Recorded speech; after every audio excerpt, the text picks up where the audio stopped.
जय मिथिला, जय मैथिली। परम प्रिय श्रोतागण, दुर्गा पूजा के शुभ अवसर पर निर्माता रतन झा आ रंगा एंटरटेनमेंट एक बेर पुनः अपना मिथिला के पारंपरिक भगवती गीतक अनुपम संग्रह जकर नाम थिक धूप दीप के माध्यम में उपस्थित है, जाहि में मिथिला के एकटा और नवोदित आवाज सुश्री अर्चना कृष्ण झा आ मिथिला के चर्चित परिचित आवाज भाई राम कृष्ण झा जी के लौका उपस्थित है।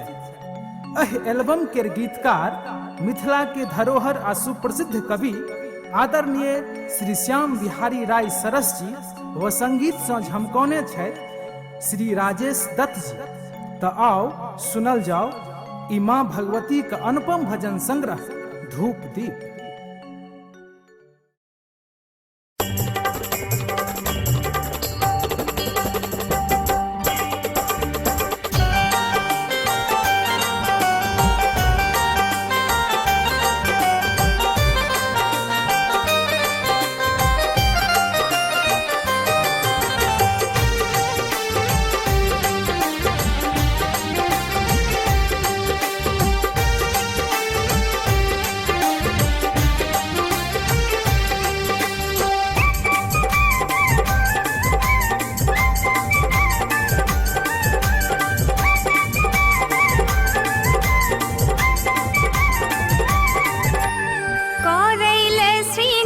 चले